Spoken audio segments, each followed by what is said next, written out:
मेरी बात अभी पूरी भी नहीं हुई थी कि टैंग नाना ने मुझे बीच में टोक दिया। बस कर, मैं तो बस तुझसे थोड़ी बात करना चाहती थी। वो तो ठीक है, पर ये लोग। मैंने घबरा कर रूम में बाकी सबकी तरफ देखा। टैंग नाना ने भी मेरी नजर का पीछा किया। हमने देखा कि बाकी सारी ब्यूटीज बेड के एक साइड पर झुकी हुई थी और बिना पल के झपकाए हम दोनों को ताड़ रही थी। तुम सब वहां क्या कर रही हो? टैंग नाना ने अपनी भौहें सिकोड़ी। नाना दीदी, तूने अचानक से फैंग युआन को अपने बेड पर बुला लिया तो हमें थोड़ी क्यूरियोसिटी हो गई ना। बाई टियन टियन ने अपनी जीभ बाहर निकालते हुए क्यूट सा नाटक किया। हाँ यार, सही बात है। अगर इस कमीने ने तेरे साथ कोई झोल कर दिया तो? हे लिंगलिंग ने भी हंसते हुए आग में घी डाला। क्या मुझे इसका काम तमाम कर देना चाहिए? शू जिंगजिंग ने एकदम मौत वाले सीरियस चेहरे के साथ पूछा। तुम लोग का दिमाग ज्यादा ही चल रहा है। चुपचाप जाओ और सो जाओ सब, टैंग नाना ने चिढ़ते हुए ऑर्डर दिया। ये सुनकर बाकी ब्यूटीज रोते धोते बिना मन के अपने अपने बेड पर वापस चली गईं। टैंग नाना ने सीधा अपना पैर आगे बढ़ाया और स्विच ऑफ करके रूम की लाइट बंद कर दी। फिर वो वापस मेरी तरफ घूमी और मुझे ताड़ने लगी। उनको इग्नोर मार, हम अपनी बात आगे बढ़ाते हैं। उसकी आवाज अब एकदम शांत थी। मैंने धीरे से सिर हिलाया, पर भाई मेरा दिमाग किसी भी तरह फोकस ही नहीं कर पा रहा था। टैंग नाना की बॉडी से आती वो हल्की हल्की महक और उसका वो कातिलाना चेहरा जो मेरे एकदम पास था। मेरे दिल की धड़कनों ने बुलेट ट्रेन पकड़ ली थी। तो मैं सीधे पॉइंट पर आती हूँ, टैंग नाना ने अचानक पूछा। तेरा और जी बो शियाओ का आपस में क्या चक्कर है? बस नॉर्मल हाई स्कूल वाले क्लासमेट्स हैं। अरे मैं उसे उतने ठीक से जानता भी नहीं हूँ। मैंने झूठ बोलकर आगे बढ़ने की पूरी कोशिश की, पर टैंग नाना ने एक शब्द नहीं बोला। वो बस मुझे आंखें फाड़कर घूरती रही।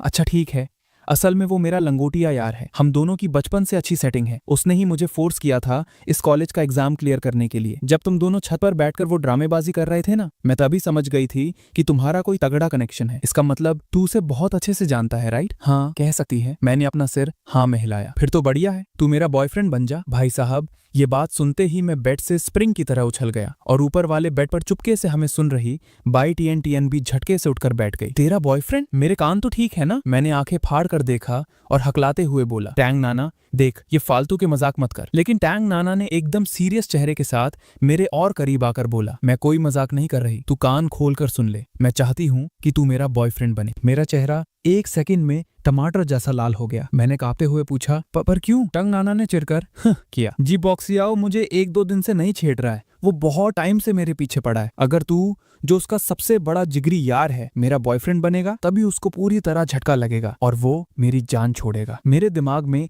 एक साथ 1000 चीजें चलने लगी। एक तरफ मुझे लग रहा था कि ये पूरा आइडिया ही कितना वाहियात और पागलपन वाला है, और दूसरी तरफ बॉस, तंग नाना जैसी लड़की का बॉयफ्रेंड बनने की सोचकर ही मेरे अंदर लड्डू फूट रहे थे। मुझे थोड़ा सोचने का टाइम दे, मैंने टंग नाना की आंखों से नजरें चुराते हुए कहा। टंग नाना ने गुस्से से भौहें चढ़ाई। तुझे अभी इसमें और सोचना है? ये वही चांस है जिसके लिए लौंडे रोते हैं और उन्हें मिलता नहीं। पूरे रूम में एकदम भयंकर सन्नाटा छा गया। इस शांति में मेरे दिल की धक धक की आवाज मुझे ही साफ सुनाई दे रही थी। मैं इसके लिए हाँ नहीं कर सकता। थोड़ी देर तक अपने अंदर जंग लड़ने के बाद आखिरकार मैंने उसे सीधा मना कर दिया। बात यह थी, एक तो ये दोस्ती के नाम पर बहुत बड़ा धोखा होता। मैंने अपनी लाइफ में पहली बार जी बॉक्स याओ को किसी लड़की के पीछे इतना पागल देखा था, और दूसरी बात, इसे बॉयफ्रेंड थोड़ी कहते हैं। ये तो बस एक use and throw tissue paper जैसा टूल बनने वाली आफत थी। तंग नाना ने सपने में भी नहीं सोचा था कि मैं उसे मना कर दूंगा। उसके चेहरे पर एक सेकंड के लिए शौक और फिर भयंकर गुस्सा साफ झलक गया। फंग युआन, तूने मुझे मना कर दिया? तंग नाना की आवाज अब थोड़ी तेज और खतरनाक हो चुकी थी। मैंने एक लंबी सांस ली,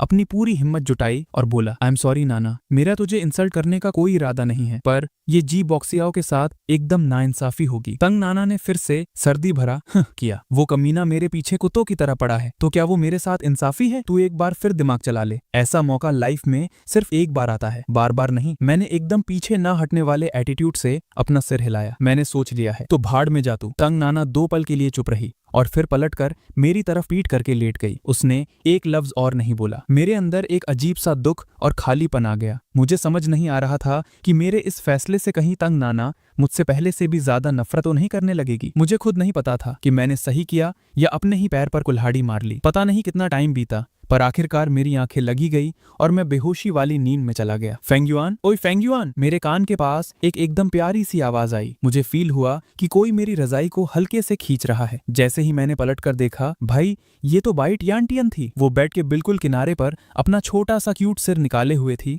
और मुझे एक शैतानी हंसी के साथ ताड़ रही थी। तू यहाँ क्या? मेरी बात अभी पूरी भी नहीं हुई थी कि बाई टियन टियन ने अपने होठों पर उंगली रखकर श्श करने का इशारा किया। मैंने फटाफट अपने मुंह पर हाथ रख लिया। उसने बैल्कनी की तरफ उंगली की, मुझे बाहर आने का इशारा दिया और अपना चेहरा वापस ऊपर खींच लिया। जब मैंने तसल्ली से चेक कर लिया कि तंग नाना घोड़े बेचकर सो रही है तो मैं बिल्ली की तरह दबे पांव बेड से उतरा और चुपचाप बाई टियानतियन के पीछे बैल्कनी तक चला गया। तूने मुझे इस टाइम यहाँ क्यों बुलाया है? मैंने फुसफुसाते हुए पूछा। तूने मुझसे क्या छिपाया? बाई टियानतियन के चेहरे पर एक पतली सी स्माइल आई। तूने सब सुन लिया है ना? मेरी हालत थोड़ी ऑकवर्ड हो गई। बाई टियानतियन ने अपने दोनों हाथ सीने पर फोल्ड किए और अपनी गर्दन टेढ़ी करके बोली, मैं बस ये जानना चाहती हूँ कि तू दिमाग से थोड़ा पैदल है क्या? नाना इतनी कातिलाना और हॉट है, उसका बॉयफ्रेंड बनने में क्या बुराई थी? तूने उसे ना कैसे बोल दिया? मैंने थक कर अपने कंधे उचका दिए। मैं नहीं चाहता था कि वो जी बॉक्सियाओ को रुलाने के लिए ऐसे घटिया ट्रिक्स यूज करे। बाई टियानतियन ने आंखें घुमाई। बड़ाया देवता कहीं का, पर क्या तेरे छोटे से दिमाग में एक बार भी ये ख्याल आया थी कि शायद तांग नाना सच में तेरे ऊपर थोड़ा बहुत फिदा हो? मैं एक पल के लिए जम गया। कुछ भी, ऐसा झोल नामुमकिन है। उसका टारगेट सिर्फ जी बॉक्सियाओ से पीछा छुड़ाना था। ये सुनकर बाई टियानतियन ने अंदर ही अंदर चैन की सांस ली। आज सुबह ही तो इसने मुझे बिना कपड़ों के ताड़ लिया था और अब तांग नाना के साथ भी ये झोल कर रहा था। अगर फोंग युआन ने आज तांग नाना को हाँ बोल दी होती ना तो मैं कसम से इसकी ऐसी लात मारती कि इसकी मौत पक्की थी। उसने मन ही मन सोचा। उसने आगे और आग लगाई। उसका फिगर इतना मस्त है, सच बता क्या तेरा दिल थोड़ा सा भी फिसला नहीं? भाई ऑब्वियस सी बात है फिदा होना, तुझे अंदाजा नहीं है? तांग नाना का वो फटने वाला फिगर अभी बेड पर मैंने देखा। बाप रे, सच में बहुत मैसिव और खतरनाक है। लाइफ में पहली बार मैं उसके आगे वाले बम्पर्स को इतने करीब से देख रहा था। मैं तुझे बता रहा हूँ, इस दुनिया का कोई लौंडा ऐसी बॉडी को देकर मना नहीं कर सका। तुझे लग रहा है मेरी फटी नहीं थी? उस टाइम मेरे अंदर जो सुनामी चल रही थी, मैं बस थोड़े से और कंट्रोल खोता तो वही फिसल जाता। अगर मेरा वो उसूल नहीं भाई, जहाँ फिगर की बात आती है वहां मेरी सारी नींद वैसे ही उड़ जाती है। मैं तो और भी फ्लो में फुल जोश में भूखने लगा। तभी मुझे अचानक फील हुआ कि बाई टियानतियन एकदम चुप्पी सा चुकी है। मैंने जैसे ही पीछे मुड़कर देखा, मेरी फट गई। उसकी प्यारी आंखों में से आग के गोले निकल रहे थे। अगर तेरा उसूल नहीं, उसके बाद क्या? बोलना आगे कमीने। बाई टियानतियन की ठंडी और कातिलाना हंसी ने मेरी हवा टाइट कर दी। नहीं नहीं भाई, कसम से मेरा दिमाग एकदम साफ था वहां। मैंने तुरंत सफाई देनी शुरू की। मुझे पहले से पता था तू एक नंबर का ठड़की भेड़िया है। बड़े साइज वाली औरतें देखते ही तेरे दिमाग के फ्यूज उड़ जाते हैं। बाई टियानतियन अपने दांत पीसते हुए चिल्लाई, अरे मेरी माँ, तू गुस्सा क्यों हो रही है? तेरा फिगर भी एकदम बिंदास है यार, छोटी क्यूट और एकदम कॉम्पैक्ट, फुल प्यारी वाइब आती है। मैंने इस आग को बुझाने का ट्राई किया। बाई टियानतियन का गुस्सा और फूट पड़ा। उसने अपना पैर उठाया और पूरी ताकत लगाकर मेरा पैर कुचल दिया। किसे छोटी बोल रहा है बे? मेरा साइज एकदम परफेक्ट और नॉर्मल है। फोंग युआन, तू सच में एक नंबर का कमीना है। मेरी दर्द के मारे चीख निकलने वाली थी और मेरे दांत भिज गए। अरे बाप रे, मेरी गलती है, मैं कान पकड़ता हूँ। टियानतियन यार, थोड़ा आराम से। टियानतियन छोड़ दे भाई। तू और फेंग युआन इतनी रात को यहाँ अकेले क्या झोल कर रहे हो? शू जिनजिंग मुंह फाड़ कर उबासी लेते हुए बालकनी पर आ गई। बाई टियानतियन डर के मारे उछल गई और उसने झटके से अपने पैर को पीछे खींचा। मैं भी दर्द से सिसक रहा था और लंबी सांसें ले रहा था। शू कप की आंखें नींद के मारे आधी बंद थी और वो फुल डाउट में हम दोनों को ताड़ रही थी। बाई टियानतियन का चेहरा लाल हो चुका था। वो हकलाते हुए बोली, कुछ नहीं। फेंग युआन रो रहा था कि उसे नींद नहीं आ रही, तो मैं बस ऐसे ही उसको हवा खिलाने बाहर आ गई। मैंने भी फटाफट इस बकवास में हामी भरी। हाँ, एकदम सही। मेरी आंखें खुली की खुली थी, तो मैंने ही टियानतियन को जबरदस्ती रुकने बोला। सच में यार, टियानतियन तू इतनी आसानी से इस कचरे को कैसे हाँ बोल सकती है? अगर इसने तेरे साथ कुछ गलत कर दिया तो? शू जिनजिंग मुझे एकदम कातिलाना और शकी निगाह से घूर रही थी। भाई मैंने तो कुछ नहीं किया। मैंने घबराकर जल्दी से अपने दोनों हाथ हवा में उठा लिए। अरे ऐसा कुछ नहीं होगा जिनजिंग, तू जाकर सो जा, मैं थोड़ी देर में आती हूँ। बाई टियानतियन ने बात को संभाला। ठीक है। शू जिनजिंग ने सीधा मेरी तरफ उंगली दिखाई और पलट कर चली गई। उसके जाने के बाद बाई टियानतियन ने आग बबूला होकर मुझे घूरा। सब तेरी वजह से हुआ है, पकड़े गए हम। मेरी तो शर्म से जान ही निकल गई। फ्यू भाई, क्या इस औरत को मुझे काट डालने का कोई पागलपन सवार है? मैंने एक लंबी चैन की सांस छोड़ी। जिनजिंग दिल की बहुत अच्छी है, बस जो लोग नए होते हैं उनके साथ थोड़ी ऐसी रिएक्ट करती है। और हाँ, उसकी मारपीट की स्किल्स भी बहुत खतरनाक हैं। पता है, कॉलेज शुरू होने के टाइम कुछ टपोरी मेरे पीछे पड़ गए थे। जिनजिंग ने ही मुझे बचाया था। उसने कुछ ही सेकंड्स में उन सबको जमीन पर लिटा दिया था। इतनी खतरनाक। अगर किसी दिन उसने सच में मुझे टपका दिया तो मेरा क्या होगा? मैं अंदर ही अंदर डर गया। कौन तुझे टपकाने आएगा? तू ही पूरा दिन ठरकियों वाली हरकतें करता रहता है। असल में जिनजिंग को सुपर मेल सिंड्रोम है, इसलिए वो थोड़ी जिद्दी और एक ही बात पर अटकने वाली है, पर वैसी वो बाकी नॉर्मल लड़कियों जैसी ही है। बाई टियानतियन ने समझाया। Super male syndrome? तो क्या इसका मतलब वो बेवकूफ ब्यूटी है? तभी मैं सोचूं कि वो आफत जैसी खूबसूरत क्यों लगती है। ये सुनकर मैं सच में थोड़ा हैरान था। ओए, ये बात गलती से भी जिनजिंग के मुंह पर मत बोल देना। उसे बेवकूफ सुनना सबसे सबसे ज्यादा नापसंद है। अगर उस टाइम उसने तुझे सच में काट डाला तो मैं तेरी मदद नहीं कर पाऊंगी। बाई तियांतियन ने मुझे हल्के से एक मुक्का मारा। ठीक है, बहुत रात हो गई है, हमें भी अब रूम में चलना चाहिए। क्या तेरा मन नहीं कर रहा मेरे साथ थोड़ी देर और रुकने का? एक काम कर, आज रात तू मेरे बेड पर आजा, हम और बातें करेंगे, मैंने मजाक के मूड में कहा। बिना कपड़ों के होकर बातें? फेंग युआन, मुझे लग रहा है तेरी सच में मौत आई है। बाई तियांतियन भी मजाक ही करना चाहती थी, पर उसे लगा कि मैं वापस उसके कल रात वाले कांड का मजाक उड़ा रहा हूँ। उसने सीधा मेरी कमर पर एक जोर की चुंटी काट ली। तू औरत है या आफत? इतनी जल्दी तेवर क्यों बदल लेती है? दर्द हो रहा है भाई, मैंने रोते हुए चिल्लाया। नहीं करनी मुझे तुझसे बात, दिमाग खराब कर दिया। बाई तियांतियन गुस्से में पैर पटकते हुए अपने बेड पर वापस चली गई। लड़कियां सच में आफत होती हैं। मैंने एक आह भरी। मैं वापस टैंग नाना के बेड पर चढ़ गया और एकदम आराम से चोर की तरह लेटा, इस डर से कि कहीं उसकी नींद न टूट जाए। लेकिन टैंग नाना एकदम घोड़े बेचकर सो रही थी और मेरे आने से उसे कोई फर्क नहीं पड़ा। मैं बेड पर लेटा था, पर दिमाग में अभी भी बाई तियांतियन की बातें ही घूम रही थी। मैंने चुपके से टैंग नाना की तरफ देखा। उसके नाइट गाउन का गला हल्का सा खुला हुआ था। उसके गोरे कॉलर बोन्स और कातिलाना क्लीवेज साफ दिख रही थी, जिसे देखकर किसी का भी दिमाग उड़ जाए। ये सब सोचते सोचते नींद आने लगी और मैं वही गहरी नींद में निकल लिया। अगले दिन सुबह जब मैं टैंग नाना की रजाई में जगा तो मुझे सांस लेने में भयंकर प्रॉब्लम हो रही थी। मैं साफ साफ फील कर पा रहा था कि टैंग नाना की नर्म और गर्म बॉडी मुझसे एकदम चिपकी हुई है। उसके बदन से आती वो मीठी हल्की हल्की खुशबू मेरे होश उड़ा रही थी। मैंने सोचा मैं चुपचाप उठ जाता हूँ ताकि उसकी नींद खराब ना हो, पर जैसे ही मैंने थोड़ा सा हिला, टैंग नाना को शायद पता चल गया। उसने नींद भरी आवाज में किया और बोली, हिलना मत। मैं वही पत्थर बन गया। मेरी थोड़ा सा भी हिलने की हिम्मत नहीं हुई। मेरे दिल की धड़कन बुलेट ट्रेन हो गई और मेरे माथे पर ठंडे पसीने आने लगे। थोड़ी देर बाद टैंग नाना ने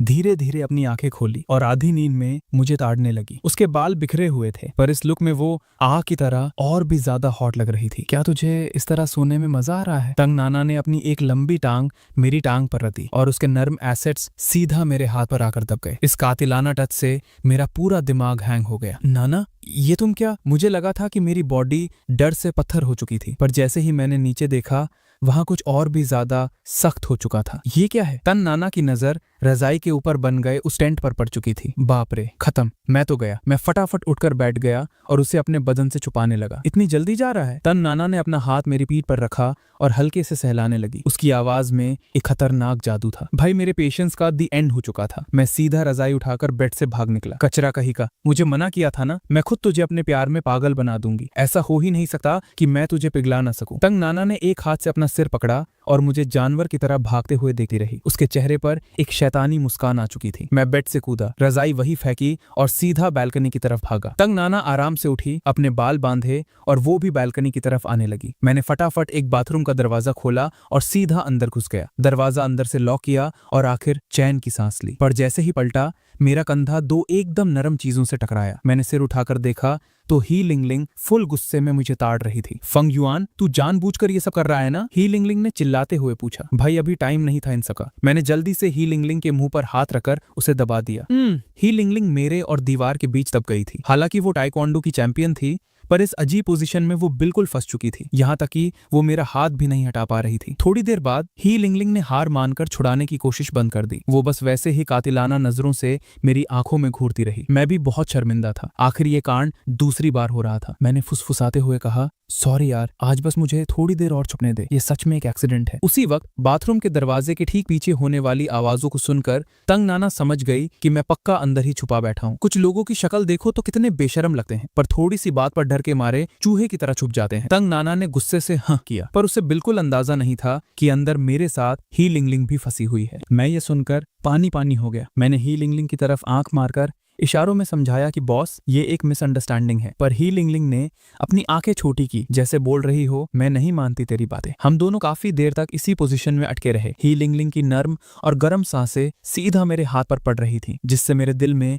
एक अजीब सी गुदगुदी हो रही थी और मेरी लगातार ताड़ती हुई नजरों की वजह से ही लिंगलिंग की सांसें भी तेज हो चुकी थी और उसका चेहरा शर्म से लाल पड़ गया था। बहुत देर बाद टैंग नाना का मेकअप आखिर पूरा हो गया। जब उसने देखा कि मेरे बाहर आने का कोई सीन नहीं है, तो वो दरवाजे के पास झुकी और हल्के से बोली, कल रात वाला मैटर बेहतर होगा कि तू अपनी पूरी जिंदगी दिमाग से निकाल दे और किसी को ना बताए। ये सुनकर मेरे रोंगटे खड़े हो गए। भाई, दरवाजे के उस पार से भी मुझे टैंग नाना की कातिलाना वाइब फील हो रही थी। इसका मतलब कुछ बड़ा कांड हुआ है। ही लिंगलिंग का एक्सप्रेशन अचानक से एकदम मजेदार हो गया और वो शैतानी आंखों से मेरी तरफ घूरने लगी। मेरा दिमाग बंद हो चुका था। मैंने पूरी ताकत से आंख मारकर उसे चुप रहने का इशारा किया। ही लिंगलिंग ने भी पलकें झपकाई और हाँ में सिर हिलाया, और फिर अचानक उसने अपने दांत सीधा मेरे हाथ पर गाड़ दिए। आह!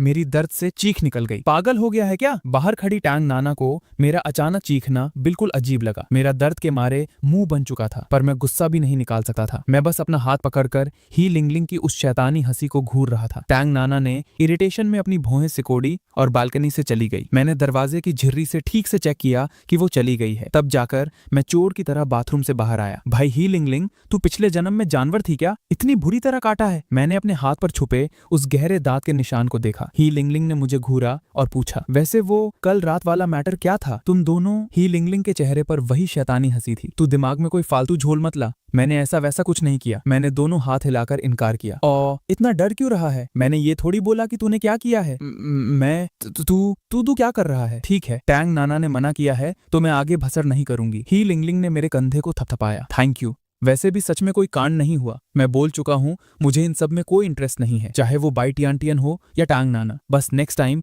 इस बात का ध्यान रखना कि तुम लोग मुझे ऐसे अजीब हालत में टॉयलेट में ब्लॉक ना करो। वो पोजीशन सच में बहुत ऑकवर्ड होती है। एक्सीडेंट था भाई, पूरा एक्सीडेंट था। मैंने शर्म से अपना सिर खुजलाया। तभी दूसरे बाथरूम का दरवाजा धीरे से खुला और सू याओ याओ अंदर से बाहर आई। कसम से फिर वही सीन। ही लिंगलिंग का चेहरा टमाटर बन गया और वो घबरा कर मुझे ताड़ने लगी। घबरा मत, मुझे 100% भरोसा है कि सू याओ याओ ने हमारी बातें नहीं सुनी होगी। मैंने पूरे टशन में ही लिंगलिंग से कहा। कौन सी पोजीशन? तुम दोनों किस बारे में बात कर रहे हो? सू याओ याओ ने अपनी हमेशा वाली प्यारी और मासूम शक्ल बनाकर पूछा। तूने तो कहा था। इसने नहीं सुना। ही लिंगलिंग ने धीरे से बड़बड़ाया। मैं भी अचानक वही पत्थर बन गया। तब जाकर मैंने ध्यान दिया कि सू याओ याओ ने इस वक्त अपनी सुनने वाली मशीन हियरिंग एड पहन रखी थी। क्या हुआ? तुम दोनों की शक्ल थोड़ी उड़ी हुई लग रही है। तबीयत ठीक नहीं है क्या? सू याओ याओ ने टेंशन में पूछा। नहीं, बिल्कुल ठीक है। हम दोनों यहाँ सुबह की एक्सरसाइज कर रहे थे। फांग युआन मेरे पीछे पड़ा था कि मैं इसे टाइक्वांडो सिखाऊं, तो मैंने इसे बस 2-4 मूव्स दिखाए हैं। ही लिंगलिंग ने मेरी तरफ आंख मारते हुए बहाना बनाया। हाँ, एकदम सही, हम एक्सरसाइज कर रहे थे, बस थोड़ा थक गए हैं अभी। अच्छा ऐसा है, तो ध्यान रखना, ठीक है? मैं पहले क्लास के लिए निकल रही हूँ। सू याओ याओ ने स्माइल किया और चली गई। अरे बाप रे, आज सुबह तो मेरी भी एक क्लास थी ना। वो मैं भी पहले निकलता हूँ। मैंने अपना माथा पीटा और जल्दी से याद आते ही बोला। जब मैं भागता हाँफता क्लास में पहुंचा तो क्लास लगभग पूरी भर चुकी थी। बाई तियन ने एक बुक रखकर अपने बगल वाली सीट ऑक्यूपाई कर रखी थी। जैसे ही उसने मुझे देखा, उसने हाथ हिलाकर मुझे बुलाया। ये तुम क्या? मैंने बाई तियन की इस हरकत को देखकर हैरान होते हुए सोचा। ऐसे खड़ा क्या है? आओ और बैठ यहाँ, बाई तियन ने ऑर्डर दिया। क्लास के बाकी लोग भी घूम घूम कर मेरी तरफ देखने लगे। मुझे बड़ा अजीब और ऑकवर्ड लगने लगा। मैंने अपना सिर खुजलाया और बाई तियन से कहा, मैं पीछे जाकर ही बैठ जाता हूँ। यहाँ बैठ। बाई तियन ने सीधा मेरा हाथ पकड़ा और मुझे खींचकर कुर्सी पर बिठा दिया। क्या हुआ? ऐसे बिहेव कर रहा है जैसे मुझे जानता ही नहीं। उसकी आवाज में हल्का सा गुस्सा साफ झलक रहा था। नहीं, पर मेरा तेरे साथ यहाँ बैठना ठीक रहेगा क्या? मैं थोड़ा अंदर से डरा हुआ था। तुझे क्या लगता है मुझे तेरे साथ बैठने का कोई शौक है? बाई तियन ने गुस्से से कहा। असल में वो कहना चाहती थी कि क्या तुझे मेरे साथ बैठने से सच में प्रॉब्लम है? वो आज दोपहर तुझे स्टूडेंट काउंसिल के रूम में सफाई के लिए जाना है ना? मुझे बस ये डर था कि तू रास्ता भूल न जाए। बाई तियन ने थोड़ा शांत होने का नाटक करते हुए कहा। अरे तो थैंक यू। मैं आराम से नोट्स लिखने लगा, पर बीच बीच में चुपके से बाई तियन को घूर रहा था। आज बाई तियन ने एक पिंक कलर की शॉर्ट स्कर्ट पहनी थी। व्हाइट लेस वाली सॉक्स उसकी पतली और चिकनी टांगों को कवर कर रही थी। शॉर्ट स्कर्ट के नीचे उसका फिगर एकदम परफेक्ट और गोल शेप ले रहा था। किसी के लिए भी इसे देखकर कंट्रोल करना मुश्किल था, खासकर जब मैं उसके कपड़ों के नीचे उसकी वो कातिलाना बॉडी जो मैंने देख ली थी याद करता था, तो मेरे दिल की धड़कन बुलेट ट्रेन की तरह भागने लगती थी। उसका फिगर शायद तंग नाना और हे लिंगलिंग जैसा आग लगाने वाला नहीं था, पर इन 5 कैंपस ब्यूटीज में बाई टियन का चेहरा सबसे ज्यादा मासूम और प्योर था, एकदम परफेक्ट। चाहे उसकी आंखें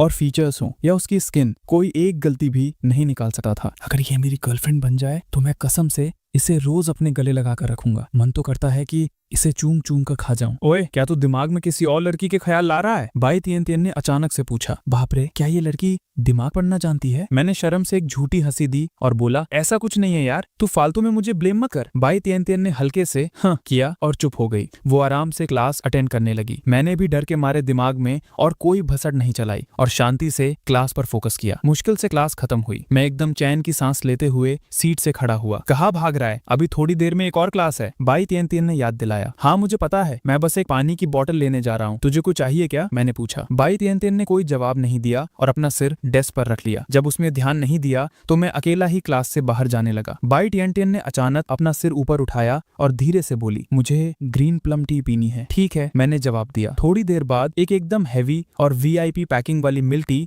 बाई तिएनतिएन की टेबल पर लाकर रखी गई। मैंने कहा था ना, मुझे ग्रीन प्लम टी चाहिए। बाई तिएनतिएन अभी बोलने ही वाली थी, तभी एक हैंडसम और थोड़ा बड़ी उम्र का दिखने वाला लौंडा उसकी बात काटे हुए बोला, बाई तिएनतिएन, क्या मैं यहाँ बैठ सकता हूँ? प्रेसिडेंट, आप यहाँ? बाई तिएनतिएन ने तब नोटिस किया कि ये आने वाला बंदा स्टूडेंट काउंसिल का नया प्रेसिडेंट था। सॉरी यार, पिछली क्लास में मैं किसी ऑफिशियल काम से छुट्टी पर था, इसलिए आ नहीं पाया। पर देखो किस्मत, जैसे ही अंदर आया तुम यहाँ दिख गई। स्टूडेंट काउंसिल प्रेसिडेंट ने टशन में मुस्कुराते हुए सीट पकड़ी। प्रेसिडेंट, मेरा मतलब वो नहीं था। बाई तिएनतिएन ने जल्दी से बात क्लियर करनी चाहिए। ये टी, ये मैंने अपने घर के पर्सनल शेफ से बनवाई है, मुझे लगा ये तुम्हारे टेस्ट के हिसाब से ठीक रहेगी। स्टूडेंट काउंसिल प्रेसिडेंट ने वो टी उसकी तरफ खिसकाई और आराम से टांग पर टांग रखकर बैठ गया। नहीं, मेरा कहने का मतलब था कि आप यहाँ नहीं बैठ सकते, ये जगह पहले से बुक है। बाई तिएनतिएन ने अपनी आवाज थोड़ी तेज कर दी। उसकी आवाज सुनकर आसपास के लोग भी मुड़कर हमारी तरफ देखने लगे और ठीक उसी टाइम मैं अपने दोनों हाथ में ड्रिंक्स लेकर क्लास में घुसा। तिएनतिएन, इतना नखरे मत दिखाओ, तुम इतनी सुंदर हो, मेरे साथ बैठोगी तो कोई कुछ फालतू नहीं बोलेगा। स्टूडेंट काउंसिल प्रेसिडेंट को लगा कि बाई तिएनतिएन थोड़ा शर्मा रही है, इसलिए वो उसकी तरफ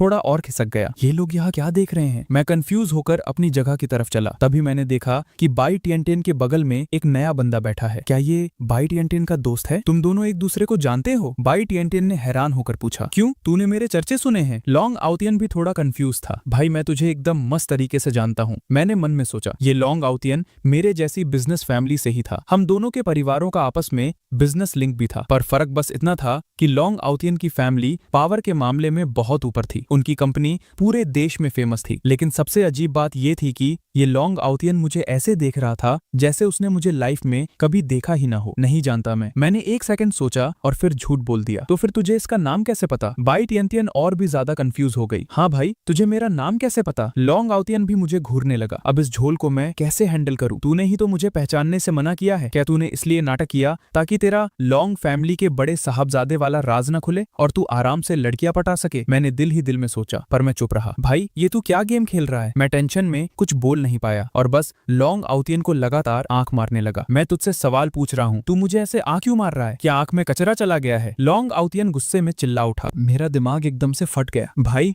मैं अच्छे काम के लिए तेरी सच्चाई छुपा रहा था और तू मेरी ऐसी तैसी कर रहा है। मुझे थोड़ी भी इज्जत नहीं दे रहा है ना? ठीक है, अब मुझे मत बोलना। अरे बाप रे, लॉन्ग बॉस, आप तो सच में बड़े वीआईपी निकले, तभी चीजें भूल जाते हैं। मैं फैंग युएन हूँ भाई, बचपन में मैंने तुझे गोद में खिलाया था, याद आया? लॉन्ग आउतियन अभी कुछ बोलने ही वाला था कि मैंने उसे बीच में रोक दिया। आप तो हमारे बिजनेस वर्ल्ड के आने वाले सुपरस्टार हैं, बाकी जगह की तो छोड़ ही दो, सिर्फ इस सिटी की बात करें, कौन आपको नहीं जानता लॉन्ग बॉस? आपकी लॉन्गयुन ग्रुप ने पिछली बार हमारी फैंग फैमिली की बहुत अगरी मदद की थी। सच कहूं तो अगर लॉन्ग फैमिली की इन्वेस्टमेंट नहीं होती तो हमारी सिटी इतनी जल्दी इतनी आगे कभी नहीं बढ़ती। हमारे लॉन्ग बॉस तो लड़कों में सलमान खान और पैसों में अंबानी है, किस्मत के मामले में तो सबसे टॉप लेवल पर आते हैं। जब मुझे पता चला कि ये हमारी जियांगचन यूनिवर्सिटी में पढ़ रहे हैं तो क्या मैं इनको देखकर पागल नहीं होऊंगा? मैंने जानबूझकर अपनी आवाज इतनी तेज रखी थी कि पूरी क्लास सुने। सॉरी भाई, जब तूने मेरे साथ घटिया हरकत की तो मेरी बारी आने पर मैं क्यों पीछे हटूं? अब मैं तेरा राज सबको बताऊंगा, और वैसे भी मैंने तेरी तारीफ ही की है, अब तू कंप्लेन भी नहीं कर सका। उसने अचानक से जोर से हंसा और सीधा मेरे कंधे पर हाथ रख दिया। मैं ठीक ही बोलता था, इस सिटी में अभी भी बहुत दिमाग वाले लौंडे बचे हैं। भाई तेरी बातों में दम है और तू मस्का लगाना जानता है। आगे से इस कॉलेज में किसी ने तुझसे फालतू पंगा लिया तो सीधा लॉन्ग आउतियन का नाम ले लेना, मैं सब हैंडल कर लूंगा। ये कमीना सच में थोड़ा हिला हुआ है क्या? इसे समझ नहीं आता कि मैं इसकी ले रहा हूँ, ऊपर से सुनकर उछल रहा है। मैंने अंदर ही अंदर गाली दी, पर चेहरे पर एक प्यारी सी हंसी बनाकर उसे जवाब दिया, हाँ बॉस, आगे चलकर लॉन्ग भाई के सहारे ही तो उड़ना है। बहुत हो गया नाटक, अब तू यहाँ से निकल, क्लास शुरू होने वाली है। बाई तिएनतिएन का दिमाग पक चुका था और उसने गुस्से में लॉन्ग आउतियन को सुनाया, सही बात है, अब तू निकल ले यहाँ से, मैं और बाई तिएनतिएन पढ़ाई करेंगे, आज बिजनेस की कोई मीटिंग नहीं होगी। मैंने भी आग में घी डाला। लॉन्ग आउतियन ने मेरी तरफ देखा और चिल्लाया, मैं तुझे निकलने बोल रहा हूँ लॉन्ग बॉस, इस कुर्सी पर ऑलरेडी कोई बैठा है। बाई तिएनतिएन के सब्र का बांध टूटने वाला था। सुना तूने, ये सीट बुक हो चुकी है। लॉन्ग आउतियन ने झटके से अपना सिर घुमाया और हैरानी से बाई तिएनतिएन को घूरने लगा। उठ जा यहाँ से। बाई तिएनतिएन ने कुर्सी से खड़े होकर शेर की तरह दहाड़ मारी। लॉन्ग आउतियन डर के मारे एकदम स्प्रिंग की तरह कुर्सी से उछल गया। बाई तिएनतिएन ने उसे एक कातिलाना लुक दिया, फिर उसने मेरा हाथ पकड़कर मुझे जो कि डर के मारे पत्थर हो चुका था, वापस उस कुर्सी पर बिठा दिया। लॉन्ग ऑटियन वहां अकेला शर्म के मारे बेइज्जत खड़ा था। उसकी शक्ल ऐसे लग रही थी जैसे उसने अभी अभी टटी खा ली हो। क्लास की बेल बज गई। बाई टियन ने वापस से लॉन्ग ऑटियन को चिढ़कर घूरा और बोली, अभी भी खड़ा यहाँ मक्खी मार रहा है क्या? मुझे और फेंग युआन को पढ़ने दे। मैं एकदम कंफ्यूज होकर कभी बाई टियन को देख रहा था तो कभी लॉन्ग ऑटियन को। फेंग युआन नाम है ना तेरा? बेटा, मैंने तुझे दिमाग में बिठा लिया है। लॉन्ग ऑटियन ने गुस्से में एक आखिरी धमकी दी और अपना मुंह काला करके सबसे पिछली लाइन वाली सीट पर चला गया। ये क्या भसड़ चल रही है? अब मेरा दिमाग पूरी तरह हैंग हो चुका था। मैं अपनी जगह पर पत्थर की तरह बैठा रहा और हिलने की भी हिम्मत नहीं हुई। मैं डर डर के चुपके से बाई टियन को ताड़ रहा था, इस डर से कि कहीं अगली गाली मुझे ना पड़ जाए। बाई टियन ने बिना कोई एक्सप्रेशन दिए मेरे डेस्क से वो ग्रीन प्लम टी उठाई और लॉन्ग ऑटियन की उस महंगी मिल्क टी को घास तक नहीं डाली। इसे खोल। बाई टियन ने ग्रीन प्लम टी मेरे हाथ में ठेल दी। उसने जिस पावर से अभी वो शेर वाली दहाड़ मारी थी, उससे साफ दिख रहा था कि उसका मूड एकदम खराब है। मैंने जल्दी से बोतल का ढक्कन खोला और उसे पकड़ा दी। बाई टियन ने मेरे हाथ से ग्रीन प्लम टी ली और सीधा घुट घुट करके अपने गले के नीचे उतार ली। फिर उसने जोर से बोतल टेबल पर पटकी। कमीना, दिमाग का दही कर दिया। मेरी तो जान जला दी इसने। बाई टियन को पिछली रात वैसे भी ढंग से नींद नहीं आई थी और वो पहले से चिड़ी हुई थी। उसने सोचा था कि क्लास के बाद थोड़ी झपकी ले लेगी, पर पता नहीं कहां से ये लॉन्ग ऑटियन टपक पड़ा। उसने अभी अपनी बात खत्म ही नहीं की थी और वो बेशर्मों की तरह आकर उसके बगल में बैठ गया और बक बक शुरू कर दी। इस बंदे में जीरो मैनर्स थे। भाड़ में जाए तू, लॉन्ग साहेब हो या घोड़ा साहेब, एक बार बात करने से ही पता चल जाता है कि तू एक नंबर का अजीब इंसान है। और ये फेंग युआन भी कम थोड़ी ना है। थोड़ा तो टशन और मर्दानगी दिखा सकता था ना। ऐसे टाइम पर इसे लॉन्ग ऑटियन के मुंह पर उंगली पॉइंट करके कहना चाहिए था ना कि ये सीट मेरी है और ये लड़की भी मेरी है। ये सोचते ही बाई टियन ने ध्यान दिया कि मैं तो एकदम शांत बैठा हूँ। उसकी भौहें सिकुड़ गई और उसने हैरानी से अपना सिर मेरी तरफ घुमाया। उसने देखा कि मैं अपने सिर को एक हाथ पर टिकाकर बहुत डीप सोच में डूबा हुआ हूँ। असल में मैं अभी हुई इस पूरी भसड़ के बारे में सोच रहा था। मुझे लगा कि ये लॉन्ग ऑटियन आज कुछ अजीब झोल कर रहा है। पहली बात तो पता नहीं क्यों, पर ऐसा लग रहा था कि सच में इसे मेरी थोड़ी भी याद नहीं है। पर सच्चाई तो ये थी कि कुछ महीने पहले ही हम एक अमीर लोगों की दारू पार्टी में मिले थे। मुझे अच्छे से याद है, उस दिन दूसरे अमीर लॉन्डो के बीच ये लॉन्ग ऑटियन ना सिर्फ एकदम शरीफ लग रहा था, बल्कि थोड़ा शर्मीला और सीधा टाइप का था। आज जो उसने टशन और ओवर एक्टिंग की है, वो उसके उस दिन वाले नेचर से एकदम अलग थी। कहीं ये पूरा नाटक बाई टियन के लिए तो नहीं था? मैंने अपनी गर्दन घुमाकर एक बार बाई टियन को देखा। मैंने पाया कि वो अपने फूले हुए गालों के साथ फुल गुस्से में मुझे ही घूर रही थी। मैंने घबराकर जल्दी से अपनी नजरें चुरा ली और वापस आगे देखने लगा। पर अगर ये सब सच में बाई टियन के लिए था तो ठीक नहीं बैठता,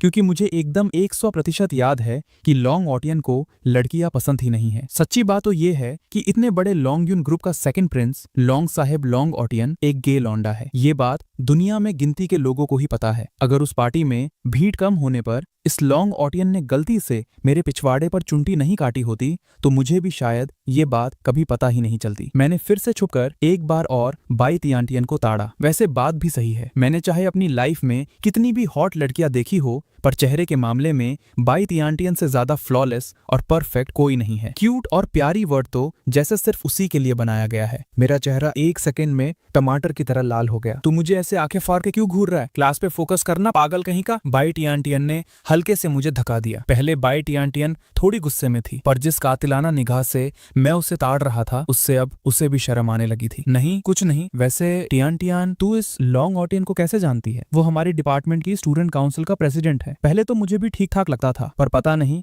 आज से किस पागल कुत्ते ने काट लिया था। एकदम दिमाग खराब कर दिया। बाई टियन ने चिढ़ते हुए जवाब दिया। वेट, लॉन्ग ऑटियन ही स्टूडेंट काउंसिल का प्रेसिडेंट है? एक सेकंड, कल जो मुझे पनिशमेंट मिली थी, कहीं वो इस कमीने का ही कान तो नहीं था? मैंने बस इसके साथ वो गे रिलेशन रखने से इनकार किया था और इस छपरी ने पीछे से मेरे खिलाफ ये भसड़ शुरू कर दी। अब सारे झोल समझ आ गए। कमीने, तू ठहर बेटा, अब देख मैं थोड़ी देर में तेरा क्या हाल करता हूँ। मेरे दिमाग में फटाफट एक मस्त प्लान सेट हो गया। ओए फेंग युआन, तू बस यहाँ और उस जगह पर झाड़ू मार देना। प्रेसिडेंट का ऑफिस और स्टोरेज रूम में खुद साफ कर लूंगी। शू जिंगजिंग ने मुझे मेरी सजा वाले सफाई की ड्यूटी समझाए। बाप रे, इतना लंबा चौड़ा एरिया, क्या रोज तू ही अकेली इतनी मेहनत करती है? बिल्कुल, हमारी सफाई की टीम को हर हफ्ते तारीफ मिलती है। हालांकि इस टीम में बस मैं एक अकेली ही मेंबर हूँ। शू जिंगजिंग ने प्राउड होकर अपना सीना चौड़ा किया। इसमें प्राउड क्यों हो रही है यार? तू तो एकदम फ्री की मजदूर बन गई है ना। हर हफ्ते एक झूठी तारीफ दे देते हैं और तू खुश। मैंने अपने दिमाग में उसे सुनाया। वो जिंगजिंग, एक काम करते हैं ना, क्या हम प्लेसेस एक्सचेंज चेंज कर सकते हैं। मैं ऑफिस और स्टोरेज रूम चमका देता हूँ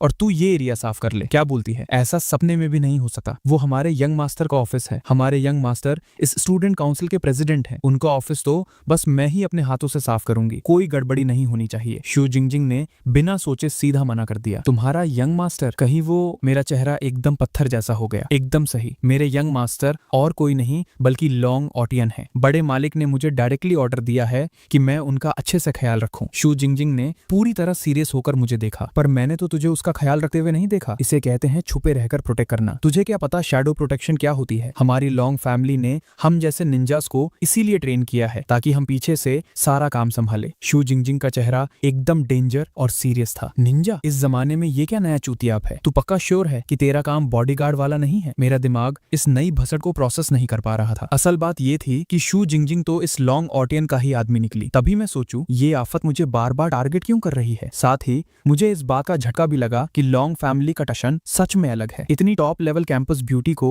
लॉन्ग ऑटियन ने अपनी बॉडीगार्ड बनाकर रखा है। भाई मेरी लाइफ में ऐसी कोई हॉट ब्यूटी बॉडीगार्ड बनके क्यों नहीं आई अभी तक? पर वैसे मैंने कहा, तूने ही तो अभी बोला था कि तू उसे छुपे रहकर प्रोटेक्ट कर रही है और अब तूने खुद अपने मुंह से मेरी आगे अपनी पूरी सच्चाई बता दी है। अब कहां से तू डार्क शैडो बची? कमीने कचरे कहीं के, तू सच में एक नंबर का चालू लौंडा है। तूने धोखे से मेरी सच्चाई उगलवा ली ना। शू जिंगजिंग को यह सुनते ही रियलाइज हुआ और उसने फटी आंखों से मुझे देखा। उसकी आंखों में अब पूरी मौत और कातिलाना लुक आ चुका था मेरी तरफ। जब तुझे मेरा राज पता चल ही चुका है तो अब तू इस कॉलेज में जिंदा तो नहीं बचेगा। मैं आज तेरा कीमा बना ही दूंगी। पता नहीं कहां से शू जिंगजिंग ने अपने पास से एक असली कुनाई बाहर निकाल लिया और स्टेप बाय स्टेप मेरे करीब आने लगी। मैंने एक सेकंड में पहचान लिया था कि वो कोई खिलौना नहीं, असली डेंजर वेपन था। उस चाकू का चमकता हुआ रिफ्लेक्शन सीधा मेरे मुंह पर पड़ रहा था। नहीं, प्लीज रुक जा मां। मेरी टांगों से पूरी पावर चली गई थी और डर के मारे मैं सीधा अपने पीछे पड़ी कुर्सी पर धम से गिर गया। कचरा, मैंने सोचा नहीं था कि तुम जैसा छपरी मेरा राज पकड़ लेगा। शू जिंगजिंग ने अचानक एक जंप मारी और आकर सीधा मेरे गर्दन पर घोड़े की तरह सवार हो गई और उसके एक हाथ में वो कातिलाना कुनाई ठीक मेरी तरफ पॉइंट कर रही थी। भाई मैंने कहा पकड़ा, तूने खुद ही तो अपने मुंह से सच्चाई उगल दी। मैंने हवा में लटकती उस मौत की कुनाई को देखा और मेरी आत्मा डर के मारे जिस्म छोड़ने को तैयार हो गई। अब जो भी हो, तुझे हमेशा के लिए चुप कराना ही पड़ेगा। शू जिंगजिंग के चेहरे पर एकदम जीरो एक्सप्रेशन था, जैसे पत्थर की बनी हो। नहीं माँ, रुक जा, तुम दोनों क्या कर रहे हो? ओए फेंग युआन, ये तेरी सजा है। तू थोड़ा ढंग से काम नहीं कर सकता क्या? बाहर से अचानक बाई टियानटियन की आवाज आई। अगले ही सेकंड बाई टियानटियन ने दरवाजा धकेला और अंदर आ गई।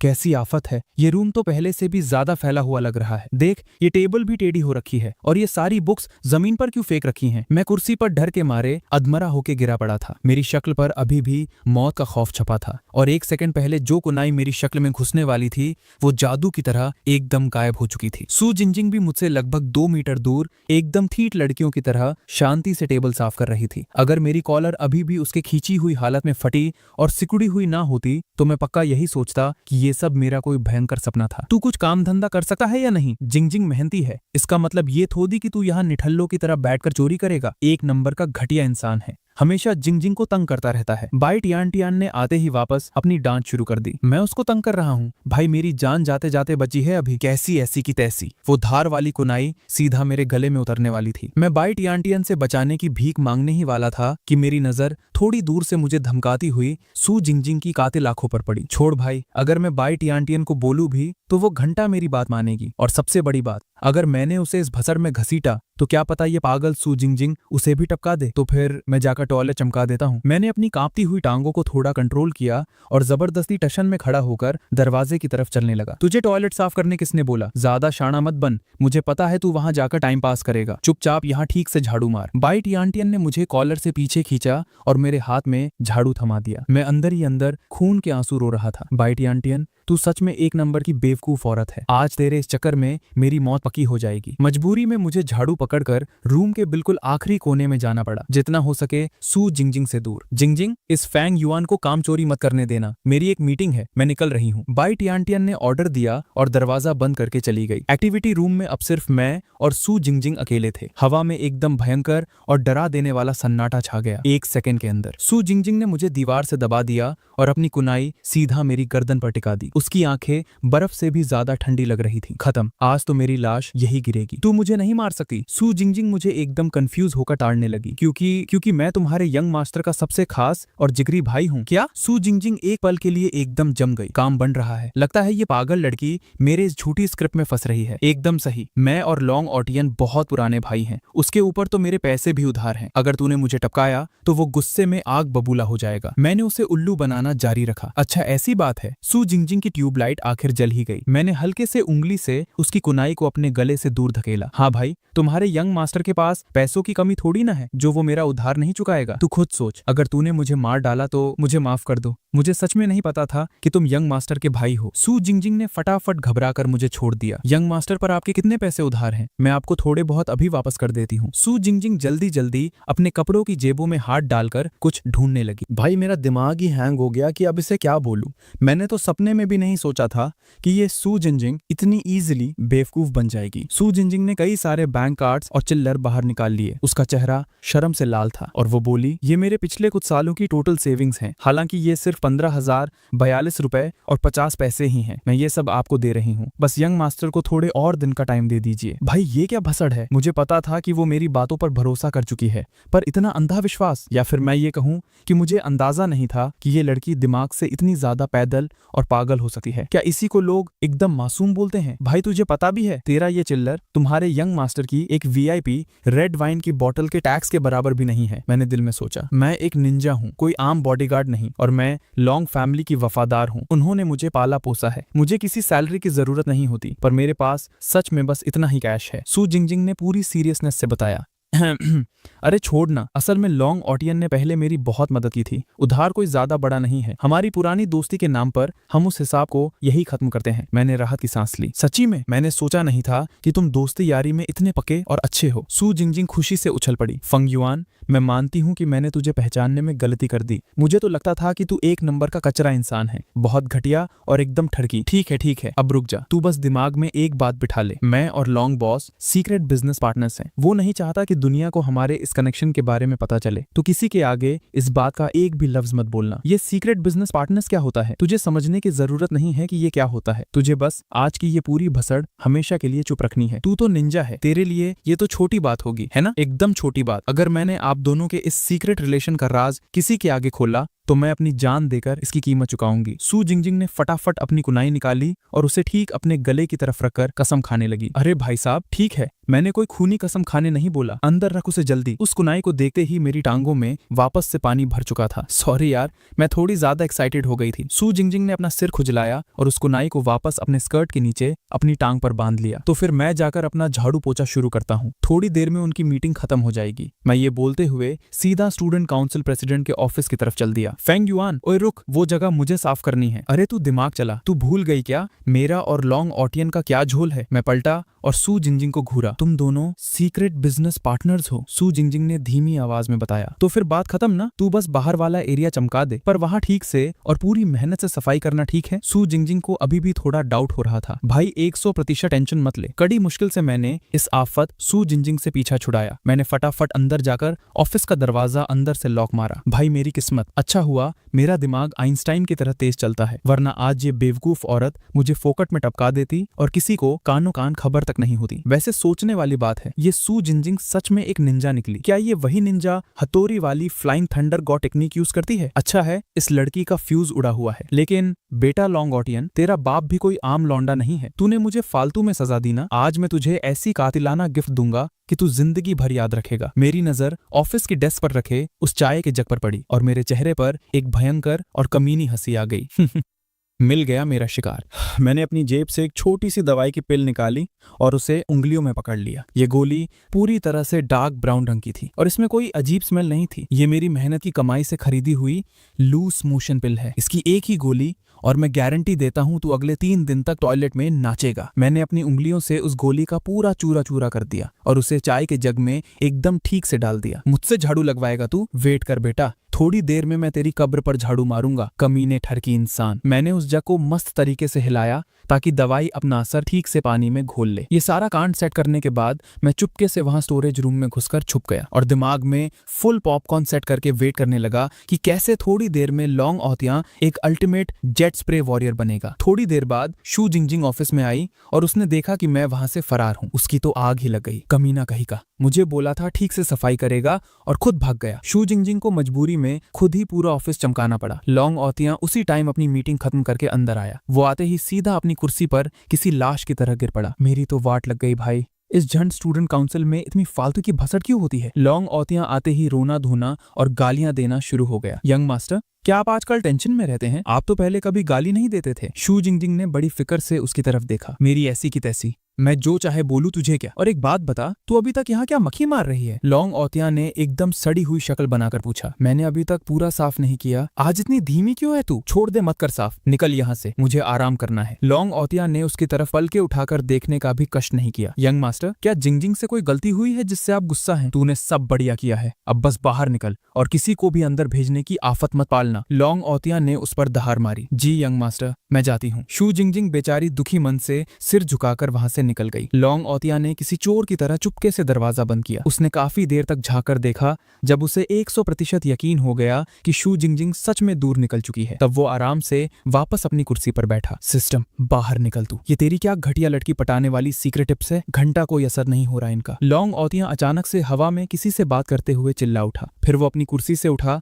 और अकेले ही खुद से बड़ो बड़ो करना शुरू कर दिया। उसकी शक्ल से लग रहा था कि वो बहुत हाइपर हो रखा है। भाई, ये लॉन्ग औतिया अकेले में क्या उल्टा सीधा भूंक रहा है? मैंने स्टोरेज रूम के दरवाजे की गैप से ये दिमाग हिला देने वाला अजीब सीन देखा। लॉन्ग औतिया ऐसा लग रहा था जैसे वो सच में किसी से सीरियसली बात कर रहा हो। मैंने ऑफिस में हर कोने में नजर दौड़ाई। बड़ी अजीब भसड़ है, यहाँ तो दूर दूर तक एक मक्खी भी नहीं है। ये इंसान किस भूत से बात कर रहा है? क्या उसने कान में ब्लूटूथ दबा रखा है? छोड़ना मुझे क्या, बस तू चुपचाप मेरी वो अल्टीमेट जुला पिल वाली चाय गले से नीचे उतार ले। मैंने देखा कि लॉन्ग औतिया आखिरकार अपने लिए उस जग से एक कप चाय डाल रहा है। ये देखकर मेरी शैतानी हंसी किसी कातिल जैसी हो गई थी। बस अभी वो चाय का कप लॉन्ग औतिया के होठों को छूने ही वाला था कि ये आफत का मारा अचानक से बीच में ही रुक गया। पीना भाई, जल्दी पी लेना कतरे। मैं अंदर ही अंदर डर और एक्साइटमेंट से मर रहा था। पर ठीक उसी भयंकर टाइम पर किसी ने ऑफिस का दरवाजा खटखटाया। कमीने किस्मत, बस हो ही गया था काम। तेरी ऐसी की तैसी, इसने पिया क्यों नहीं? मेरा गुस्से से खून खौल रहा था। लग रहा था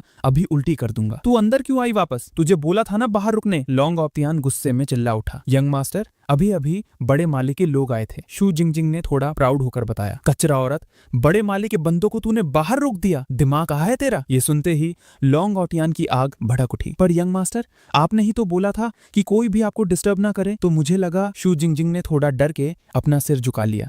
ठीक है, बकवास बंद कर। बड़े माली के आदमियों ने क्या बोला? लॉन्ग औतियान ने एक लंबी सांस खींची और पूछा। उन्होंने बोला है कि आपको अभी तुरंत घर लौटना है। उन्हें आपको और बड़े यंग मास्टर को कुछ जरूरी काम बताना है। चल ठीक है, लगता है आज मेरी किस्मत में आराम लिखा ही नहीं है। तू कॉलेज में ही रुकेगी। जो काम मैंने तुझे दिया था वो याद है ना? लॉन्ग औतियान ने ऑर्डर दिया। जी मुझे याद है, मैं उन चारों कैंपस ब्यूटीज पर पूरी नजर रखूंगी। शू जिंगजिंग ने एक घुटने पर बैठकर अपने हाथ जोड़ते हुए पूरी सीरियसनेस से कहा। और उस फांग युआन पर भी नजर रखना। पता लगा कि इस लौंडे का बैकग्राउंड क्या है। जी समझ गई, पर क्या इससे आप दोनों के उस सीक्रेट बिजनेस पार्टनरशिप पर कोई असर नहीं पड़ेगा? शू जिंगजिंग ने थोड़ा कंफ्यूज होकर पूछा। ये क्या नया चुतियाप है? जो काम बोला है बस वही कर ठीक से। जी यंग मास्टर। हालांकि शू जिंगजिंग अपना दिमाग लगाकर जानना चाहती थी कि ये सीक्रेट बिजनेस पार्टनरशिप आखिर कैसा झोल है, पर उसे लगा कि अगर आगे पूछा तो लॉन्ग औतियान उसे और डांटेगा, इसलिए वो चुप रही। लॉन्ग औतियान ने फट से अपनी कॉलर ठीक की और वहां से निकल गया। अब ऑफिस में बेचारी शू जिंगजिंग अकेली खड़ी थी। मैं स्टोरेज रूम का दरवाजा अंदर से लॉक किए हुए सांस रोके चुपचाप बैठा था। इन दोनों की बातें सुनकर मेरे दिमाग के फ्यूज उड़ चुके थे। भाई ये क्या नया गेम चल रहा है? Ding dong. अचानक एक आवाज ने मुझे झटका दिया। ऐसा लगा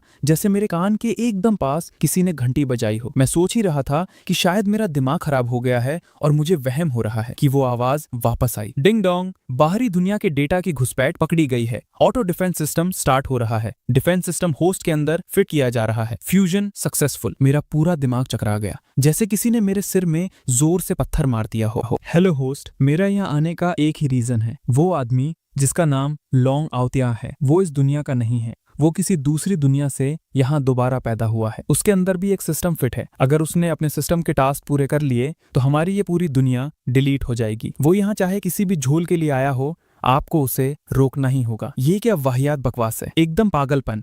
मैं अचानक से जोर जोर से हंसने लगा। भाई तू खुद सोच, ये स्क्रिप्ट कितनी अजीब है। तू मुझे बेवकूफ समझ रहा है क्या? होस्ट, मैं जानता हूं कि ये डाइजेस्ट करना मुश्किल है, पर अभी हमारी दुनिया मौत के कगार पर है। दुनिया का डिफेंस सिस्टम होने के नाते मुझे बाहर में जा तू जो भी है, तेरा चाहे जो भी मकसद हो, मुझे इस दुनिया बचाओ वाले गेम में जीरो इंटरेस्ट है। अभी के अभी मेरे दिमाग से निकल और दफा हो जा। उस सिस्टम की आवाज अचानक से ऐसे कट गई जैसे वो कभी वहां थी ही नहीं। एकदम सन्नाटा। मैं आराम से जमीन पर बैठ गया, अपना सिर झटका और दिमाग को ठीक किया। पर कांड देखो, शू जिंजिंग अभी तक ऑफिस से बाहर नहीं गई थी। वो अब पूरी शिद्दत से लॉन्ग औतिया की उस आराम कुर्सी पर पोछा मार रही थी। जब तक इस आफत की नजर मुझ पर नहीं पड़ती, मैं यहाँ से पतली गली पकड़ लेता हूँ। जैसे ही मैं कुत्ते की तरह चार पांव पर रेंगते हुए दरवाजे की तरफ जा रहा था, खटाक, किसी ने ऑफिस का दरवाजा खोल दिया। फंगयुआन भाई, तू ठीक तो है ना? मैंने सुना तुझे पिछली रात वाले कांड के लिए पनिशमेंट मिली है। ये क्या नया झोल है? ये छपरी जी बोशियाओ सीधा आंधी की तरह अंदर घुसाया। Game over. इस कमीने ने आज मेरी कब्र खो दी। जी बोशियाओ ने आते ही मुझे दरवाजे के पास जमीन पर रेंगते हुए देख लिया। उसकी दिमाग ने पट्टी पड़ ली कि स्टूडेंट काउंसिल वालों ने मुझे पीट पीट कर ऐसी हालत कर दी है। उसने बिना सोचे बगल में रखी कुर्सी उठाई और शू जिंजिंग की तरफ चिल्लाने लगा, तेरी ऐसी की तैसी, स्टूडेंट काउंसिल वाले बनेंगे ना? मेरे भाई पर हाथ उठाया तूने? तुझे पता भी है मेरा भाई कौन है? आज मैं तुझे फोकट में नहीं छोड़ूंगा। मेरी तो आत्मा रो रही थी अंदर से। मेरा बस चलता तो मैं जी बोशियाओ के मुंह पर ऐसी लात मारता कि ये छत से नीचे जा गिरता। शू जिंजिंग ने आराम से अपनी गर्दन घुमाई, एक कातिलाना लुक जी बोशियाओ को दिया और फिर ठंडा लुक मुझे दिया। ठीक 10 मिनट बाद भाई मैं तो एकदम इमोशनल हो गया यार। जी बोशियाओ का मुंह सूज कर आम बन चुका था। उससे ठीक से बोला भी रहा था। कमीने, क्या पिटे पिटे तेरा दिमाग हिल गया है? भाई क्या तुझे पहले से पता था कि मैं तुझे बचाने आऊंगा? तूने मेरे लिए इस चुड़ैल से इतनी मार खा ली। भाई मेरे तो आंसू आ गए। तेरी इस कुर्बानी के खातिर मैं आज से टैंग नाना के पीछे पड़ना छोड़ दूंगा। मेरा दिमाग ब्लैंक हो चुका था। बस यही बोल सकता हूँ कि इस इंसान के दिमाग का फ्यूज सच में जन्म से उड़ा हुआ है। तुम दोनों मिलकर यहाँ चुपचाप झाड़ू मारो। और फैंगयुआन, मैंने तुझे सिर्फ इसलिए नहीं पीटा क्योंकि तेरा मेरे यंग मास्टर के साथ सीक्रेट बिजनेस पार्टनरशिप है, पर इसका मतलब ये नहीं कि सजा के टाइम तू यहाँ मक्खी मारेगा। शू जिंजिंग ने गुस्से में चिल्लाते हुए कहा, भाई देखा तूने, इसने सिर्फ मुझे पीटा है। तुझे लगता है मेरे चांस हैं इसके साथ? जी बोशियाओ ने अपना सूजा हुआ चेहरा मेरे पास लाकर फुसफुसाया, तूने मुझे बोला था कि तू स्टोरेज रूम साफ कर रहा है, तो ये जगह अभी तक इतनी गंदी क्यों लग रही है? शू जिंजिंग ने गुस्से में स्टोरेज रूम साफ करते हुए मुझसे पूछा। ऐसा कैसे हो सकता है? भाई मैंने तो अपना पूरा पसीना बहाकर चमकाया था वहां। मैंने डरते डरते झूठ चिपकाया। पूरे 2.5 घंटे रगड़ने के बाद आखिरकार हम तीनों ने उस रूम को ठीक से साफ कर दिया था। भाई मेरी तो आत्मा निकल गई। जी बोशियाओ थकर धम से जमीन पर गिर पड़ा। मेरी भी हवा टाइट हो चुकी थी और पसीना निकल गया था। ठीक है, अब तुम दोनों निकल सकते हो यहाँ से। शू जिंजिंग ने पूरे रूम को 5वीं बार चेक करने के बाद आखिरकार आजादी दी। भाई रुको, मुझे पहले थोड़ा पानी पीने दो। आज की सफाई ने तो जान निकाल दी। जी बोशियाओ ने हाफते हुए सीधा टेबल पर रखे उस चाय के जग को उठाया, एक कप डाला और सीधा अपने गले में उतार गया। जी बोशियाओ, पागल है क्या? मत पी। वो तो मैं चीख कर उसे रोकने ही वाला था, पर गेम ओवर हो चुका था। उस पगले को एक कप में कहाँ शांति मिलनी थी। उसने तुरंत जग उठाया और दूसरा कप भी अंदर फेंक दिया। जिंजिंग, एक बात बता, क्या तेरे पास टॉयलेट पेपर है? मैंने शांत होके शू जिंजिंग से पूछा। नहीं तो क्यों? शू जिंजिंग ने कंफ्यूज होकर मुझे देखा। मैंने एकदम दुख भरे मन से जी बोशियाओ के कंधे को थपथपाया। भाई मैं तो निकल रहा हूँ। अगर तू अभी गलती से यहाँ का माहौल दोबारा गंदा कर दे तो भाई खुद झाड़ू मार लेना, ठीक है? भाई तू अचानक से ये क्या झोल वाली बातें कर रहा है? जी बोशियाओ अभी भी उस कांड वाली चाय को बड़े मजे से पिए जा रहा था। मैंने आ भरी, अपना सिर ना में हिलाया और बिना टाइम वेस्ट किए दरवाजे से बाहर पतली गली पकड़ ली। नीचे बिल्डिंग से बाहर आते ही मैंने नोटिस किया कि शू जिंजिंग मेरे ठीक बगल में चिपक कर चल रही है। वो एक लफ्ज नहीं बोल रही थी, बस लगातार मुझे ही ताड़े जा रही थी। मेरी तो डर के मारे हवा टाइट हो गई और पसीने छूटने लगे। वो जिंजिंग, क्या तुझे मुझसे कुछ कहना है? मैंने घबराते हुए पूछा। नहीं। शू जिंजिंग ने अचानक अपना सिर झुका लिया। मेरे पास अब कोई ऑप्शन नहीं था। मैं चुपचाप डर डर के आगे चलता रहा और पूरी तरह से उस पर नजर रखी कि कहीं ये अचानक अटैक न कर दे। ठीक है, असल में मुझे तुझसे एक चीज पूछनी थी। मुझे उम्मीद नहीं थी कि इसके पास सच में कोई बात होगी। पूछ ले, मैं बताने की पूरी कोशिश करूंगा। आखिर ये सीक्रेट बिजनेस पार्टनरशिप किस बला का नाम है? मैंने देखा कि शू जिंजिंग ने सिर उठाया और एकदम सीरियस होकर मुझे घूर रही है। मेरा दिमाग ब्लैंक हो गया, समझ नहीं आया कि क्या फेंक कर मारूं। क्या तू मुझे नहीं बता सकता? मैं बस अपने यंग मास्टर की थोड़ी मदद करना चाहती हूँ। शू जिंजिंग की आवाज में थोड़ी मायूसी थी। देख यार, ये तुम्हारे यंग मास्टर के बहुत बड़े प्लान का हिस्सा है। तू थोड़ी ना चाहती है कि तेरा यंग मास्टर तुझ पर गुस्सा करे। मैंने एकदम टेंशन वाला नाटक करते हुए कहा। नहीं नहीं नहीं, तो फिर तू मुझे मत ही बता। ये सुनते ही शू जिंगजिंग ने घबरा कर अपना सिर हिला दिया। तो मैं निकलता हूँ अब। भाई इसके साथ खड़े रहने में मेरा बीपी हाई हो रहा था, तो मैंने पतली गली पकड़ने की सोची। रुक जा, शू जिंगजिंग ने मुझे आवाज लगाई। अब क्या हुआ भाई, और क्या भसड़ बाकी है? मेरी रोने वाली शक्ल बन गई। शू जिंगजिंग ने अपना सिर खुजलाया। वो अंदर ही अंदर सोच रही थी कि वो सीधा मुंह पर ये थोड़ी बोल सकती है कि मेरे यंग मास्टर ने मुझे तेरी जासूसी करने भेजा है। तूने ये तो बताया ही नहीं कि तू कहाँ जा रहा है, उसने पूछा। मैं खाना खाने जा रहा हूँ। पूरी दोपहर सफाई करके मेरी वाट लग गई है। सच में बहुत भूख लगी है।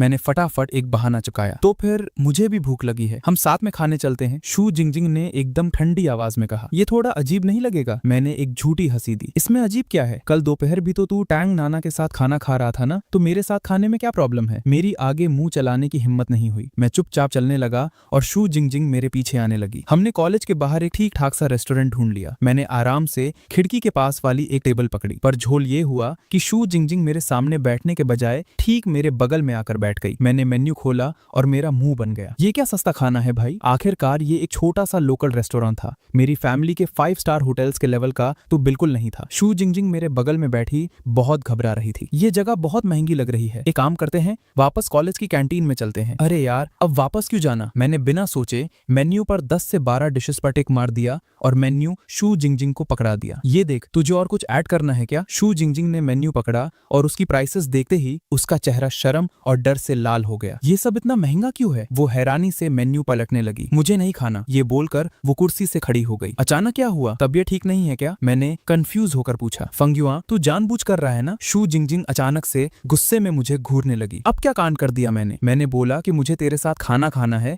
तो तूने जानबूझकर इतना महंगा रेस्टोरेंट ढूंढा। शू जिंगजिंग का चेहरा गुस्से और शर्म से लाल था। मुझे अचानक थोड़ी हंसी आई। मैंने कब बोला कि बिल तुझे देना है? तू इतनी हवा टाइट क्यों कर रही है अपनी? शू जिंगजिंग ने कोई जवाब नहीं दिया। लग रहा था वो अभी भी भागना चाहती है। मुझे मजबूरी में खड़े होकर उसे हाथ से पकड़कर वापस बिठाना पड़ा। ठीक है भाई, बोल तो रहा हूँ कि बिल मैं भरूंगा। मैंने वापस मेन्यू उसके हाथ में ठेला। शू जिंगजिंग ने अपना सिर झुकाकर बहुत ध्यान और डर से मेन्यू देखा और एकदम चुपके से एक डिश पर टिक करके जल्दी से मेन्यू नीचे रख दिया। वैसे एक बात बता, तू लॉन्ग फैमिली की सबसे खास इंसान है ना, फिर इतने से पैसों के लिए इतना डर क्यों रही है? मुझसे रहा नहीं गया तो मैंने पूछ ही लिया। लॉन्ग फैमिली अमीर है, इसका मतलब ये थोड़ी कि मेरे पास भी अंधा पैसा है। शू जिंगजिंग ने तुरंत पलटकर जवाब दिया। लगता है तुम्हारी लॉन्ग फैमिली उतनी भी टॉप लेवल की नहीं है, अपने बंदों को इतनी घटिया सैलरी देते हैं। मैंने थोड़ा मजाक उड़ाया। मेरी लॉन्ग फैमिली को बेइज्जत मत कर। शू जिंगजिंग एकदम हाइपर हो गई और उसने फट से अपनी कुनाई निकाल ली। अगर लॉन्ग फैमिली ने मुझे पाला नहीं होता तो मैं कब की मर चुकी होती। ओए भाई, ये क्या कर रही है? मैंने ऐसा क्या बोल दिया? मैंने जल्दी से उसके हाथ को जोर से दबाकर कुनाई रोकी। शू जिंगजिंग ने हू किया और आगे बोली, असल में मुझे वहां से अलाउंस मिलता है, पर वो सारा पैसा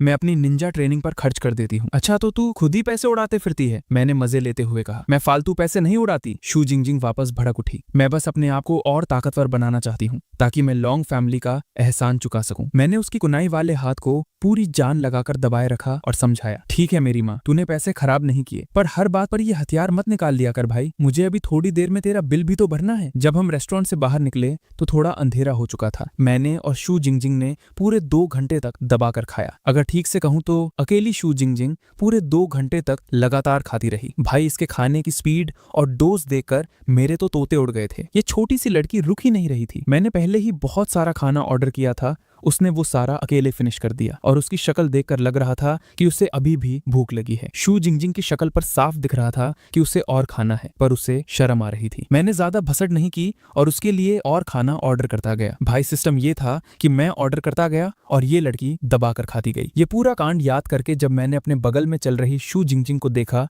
तो मेरी नजरें अजीब सी हो गई। शू जिंगजिंग को मेरी ताड़ती हुई नजरों का आइडिया लग गया और उसने शर्म के मारे अपना सिर झुका लिया। जिंगजिंग, क्या तू हमेशा इतना ही खाना खाती है? मैंने पूछा। नहीं तो, पता नहीं आज क्या हुआ मुझे, बस थोड़ा सा ज्यादा खा लिया। शू जिंगजिंग ने जल्दी से सफाई दी। मेरा तो दिमाग ही हिल गया। भाई, तो इस सुनामी वाले खाने को थोड़ा सा ज्यादा बोल रही है? हमेशा मैं इसका आधा ही खाती हूँ, इसलिए वो ज्यादा नहीं होता, शू जिंगजिंग ने धीमी आवाज में बताया। खैर, आज मुझे खाना खिलाने के लिए बहुत थैंक यू। नेक्स्ट टाइम मैं पक्का तुझे ट्रीट दूंगी जैसे ही मेरा अगला अलाउंस आएगा। मैंने भी ज्यादा बहस नहीं की और हाँ कर दिया। पर एक बात पक्की थी, अगर इस लड़की को पता चल गया ना कि आज के खाने का बिल कितना आया था तो ये डर के मारे चक्कर खाकर गिर जाएगी। हम दोनों चुपचाप कॉलेज की तरफ चल रहे थे। मैं चुपके से शू जिंगजिंग को ताड़ रहा था। वो अभी भी सिर झुकाकर चल रही थी। शायद उसे अभी भी अपने उस राक्षस जैसा खाने की वजह से शर्म आ रही थी। मेरी लगातार ताड़ती हुई आंखों से वो थोड़ा अनकंफर्टेबल हो गई और बोली, क्या तू मुझे इस तरह घूरना बंद करेगा? मैंने फटाफट अपनी नजरें घुमा ली और हल्का सा खास कर बोला, सॉरी यार, तू इतनी कातिलाना और प्यारी लग रही है कि मेरी नजरें हटी नहीं रही थी। ये डायलॉग सुनते ही शू जिंगजिंग के गोरे चेहरे पर एकदम मस्त ब्लश आ गई। उसने सपने में भी नहीं सोचा था कि मैं अचानक उसकी ऐसे तारीफ करूंगा। उसकी एकदम हवा टाइट हो गई थी। उसे समझ नहीं आया कि क्या रिप्लाई दे, तो उसने चुपचाप अपनी स्पीड बढ़ा ली और आगे निकल गई। जब हम वापस अपने रूम पहुंचे तो दरवाजा ही लिंगलिंग ने खोला। हम दोनों को साथ देकर उसके चेहरे पर एक शैतानी और मजे लेने वाली हंसी आ गई। ओहो तुम दोनों, ये क्या नया झोल है? छोड़ना भाई, पूरी दोपहर झाड़ू मारकर मेरी वाट लग चुकी है। मुझे पता था कि इस औरत को मेरे मजे लेने में बड़ा मजा आता है, तो मैंने सू जिंगजिंग के साथ खाना खाने वाली बात दबा दी। फंग युआन आ गया। बैल्कनी से अचानक तंग नाना की आवाज आई। ये सुनते ही मेरी आत्मा कांप गई। सू जिंगजिंग ने मुझे कंफ्यूज होकर देखा। तुझे अचानक क्या हुआ? जिंगजिंग क्या करे, कुछ लोग इतने पाप करते हैं कि उन्हें रोज भागकर बाथरूम में छुपना पड़ता है। ही लिंगलिंग आग में घी डालते हुए पीछे से मजाक उड़ाने लगी। कोई बाथरूम में क्यों छुपेगा? सू जिंगजिंग को कुछ समझ नहीं आ रहा था। हाँ मैं आ गया हूँ। मैंने ही लिंगलिंग को गुस्से में घूरा और जोर से चिल्लाकर डरते हुए जवाब दिया। तंग नाना बैल्कनी से अंदर आई। उसने अपने दोनों हाथ सीने पर फोल्ड कर रखे थे और एक कातिलाना मुस्कान के साथ मुझे ताड़ने लगी। अच्छा, मुझे तो लगा था तेरे अंदर वापस इस रूम में आने की हिम्मत ही नहीं बची होगी। मेरी फटी पड़ी थी अंदर से। मैंने झूठी हंसी के साथ बोला, अरे इतना बड़ा थोड़ी ना कोई कांड हुआ है। इधर आ, मेरा लैपटॉप ठीक करके दे। तंग नाना ने ऑर्डर दिया। मैं ठीक करूं? मैं थोड़ा हैरान था। क्यों, क्या तू मुझे इस काम के लिए भी मना करने वाला है? तंग नाना ने अपनी भौहें चढ़ाकर धमकाया। नहीं नहीं, मैं देखता हूँ क्या झोल है। मेरी हवा टाइट थी पर मैं डरते डरते तंग नाना के पीछे उसके डेस्क तक गया। मैंने उस अजीब से लैपटॉप को देखा और अंदर ही अंदर प्रे करने लगा कि कोई बड़ा नुकसान ना हो। अच्छा हुआ, बस लैपटॉप का सी ड्राइव फुल हो चुका था। मुझे बस फाइल्स को दूसरे डिस्क में ट्रांसफर करना था और काम खत्म। पर असली आफत तो वहां खड़ी थी। तंग नाना ने अपने दोनों हाथ अपनी पतली थाइस पर टिकाए हुए थे और आगे की तरफ झुकी हुई थी। उसकी नजरें स्क्रीन पर थी और उसका कातिलाना चेहरा मेरे एकदम पास था। ऊपर से वो अभी अभी नहा कर आई थी। उसकी बॉडी से आती उस मस्त बहकाने वाली खुशबू ने मेरे दिमाग का दही कर दिया और मेरे दिल की स्पीड डबल हो गई। आज तंग नाना ने एक बहुत ही डीप नेक वाला नाइट गाउन पहना था। उसकी आगे झुकने वाली पोजीशन की वजह से मेरी आंखें घूम घूम कर उसके उस खतरनाक लीवेज पर चिपक रही थी जो हल्का हल्का दिख रहा था। उस डीप नेक के पास की गोरी और मक्खन जैसी स्किन एकदम चमक रही थी। भाई मेरी फटी हुई थी तो मैंने ज्यादा ताड़ने की हिम्मत नहीं की। चलो ठीक हो गया। मैंने एक लंबी चैन की सांस ली। जैसे ही मैं सीट से खड़ा होने वाला था मैंने देखा कि तंग नाना अभी भी उसी आगे झुकी हुई कातिलाना पोज में खड़ी थी। उसका वहां से हटने का कोई इरादा नहीं था। वो नाना, काम हो गया है, मैंने उसे डरते हुए याद दिलाया। तूने तो बड़ा जल्दी कर दिया। तंग नाना ने आंखें उठाकर मुझे घूरा। हाँ, कोई बड़ी भसड़ नहीं थी। मैंने तेरा डिफॉल्ट सेविंग लोकेशन चेंज कर दिया है। बड़ा सही काम किया तूने। तंग नाना की आंखों में अचानक से एक मस्त नशीली चमक आ गई और वो मुझे ताड़ने लगी। अब तू ही बता, मैं तुझे इस काम के लिए क्या इनाम दूं? अरे इसकी कोई जरूरत नहीं है, मेरा ज्यादा टाइम नहीं लगा इसमें। मैंने डरते हुए अपना थूक निकला। ऐसा कैसे चलेगा बेटा? एक काम करते हैं, क्या आज रात तू वापस मेरे बेड पर आकर सोना चाहेगा? तंग नाना ने अपने घुटने से हल्के से मेरी टांग पर टच किया। क्या तंग नाना मुझ पर लाइन मार रही है? नहीं नहीं नहीं, वो तो बस मेरा यूज करके जी बोशाओ से पीछा छुड़ाना चाहती है। तंग नाना हॉट और कातिलाना तो बहुत है, पर ऐसी आफत को संभालना मेरे बस की बात नहीं है। मैं जल्दी से खड़ा हो गया। थैंक यू, पर मैं तुझे और तंग नहीं करना चाहता। ऐसा कैसे हो सकता है? क्या सच में इसने अपने आप को कंट्रोल कर लिया? तंग नाना मेरे इस रिएक्शन पर एकदम हैरान रह गई। सच में नहीं आना, जरूरत नहीं है। जो सीक्वेंस चल रहा है उसी हिसाब से ठीक है। ये लाइन फेंक कर मैं सीधा बैल्कनी की तरफ भाग निकला। बाई तियन तियन अभी अभी बाल धोकर आई थी। मुझे रूम से बाहर आते देख उसके चेहरे पर एकदम सरप्राइज और खुशी आ गई। फंग युआन, तू कब वापस आया? बस अभी, मैं जस्ट अभी वापस आया हूँ। झाड़ू मारने में तुझे इतना टाइम लग गया? अरे मैं थोड़ा लगन से सफाई कर रहा था ना। चल झूठे, मुझे उल्लू मत बना। तू और जिंगजिंग बाहर खाना खाने गए थे ना? बाय। टियान ने सीधा मेरा झूठ पकड़ लिया। तुझे कैसे पता? मैंने हैरानी से पूछा।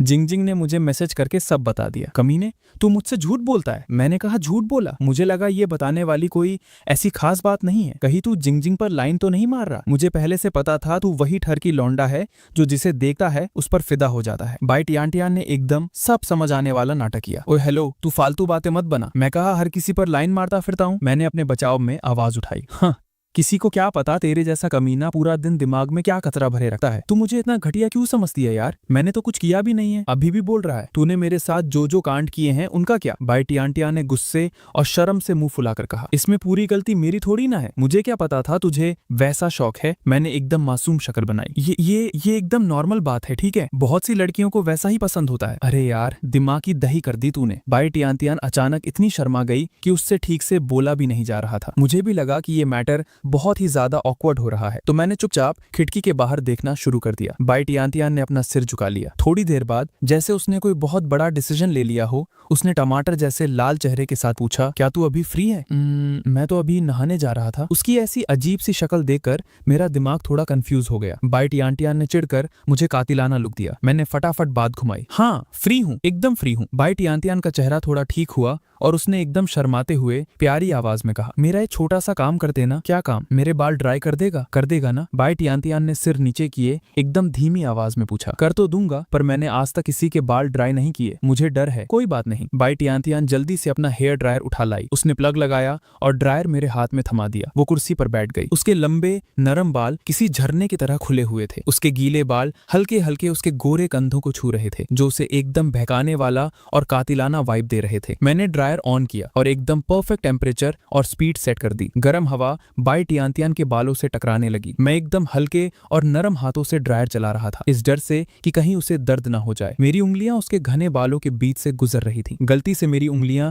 उसके स्कैल्प पर टच हो रही थी, जिससे एक मस्त करंट जैसी गुदगुदी फील हो रही थी। फंग्युआ, तुझे मेरे बालों की खुशबू मस्त लग रही है? भाई टियांटियान ने अचानक एकदम नखरे वाली आवाज में पूछा। उसने हल्का सा अपना सिर पीछे की तरफ उठाया। उसकी लंबी गोरी गर्दन का एक कातिल कर्व बन गया था। हाँ, बहुत मस्त महक आ रही है। मेरी सांसें थोड़ी तेज हो गई थी। मैं एक हाथ से आराम से उसके बालों को हिला रहा था। मेरी उंगलियां बीच बीच में उसके कानों से टकरा रही थी और उसके वो छोटे प्यारे से कान एकदम टमाटर जैसे लाल पड़ गए थे। भाई टियांटियान ने अपनी आंखें बंद कर ली थी। उसके होठों पर एक प्यारी सी स्माइल थी। उसके गले से किसी बिल्ली के बच्चे जैसी पर वाली आवाज निकल रही थी। साफ दिख रहा था कि उसे बड़ा मजा आ रहा है। उसके मक्खन जैसे बाल मेरे हाथों से फिसल रहे थे और शैम्पू की एकदम रिफ्रेशिंग खुशबू हवा में फैली हुई थी। आउच, थोड़ा आराम से करना, मुझे जल रहा है। भाई टियांटियान ने नखरे दिखाते हुए बोला। उसने हल्की सी भौहें सिकोड़ी आंखें खोलकर मुझे देखा। उसकी आंखों में एकदम क्यूट सा गुस्सा और फ्लर्ट साफ झलक रहा था। Sorry boss. मैंने जल्दी से ड्रायर का टेम्परेचर और डिस्टेंस ठीक किया। मुझे अंदर से थोड़ा बुरा लगा, पर मेरी नजरें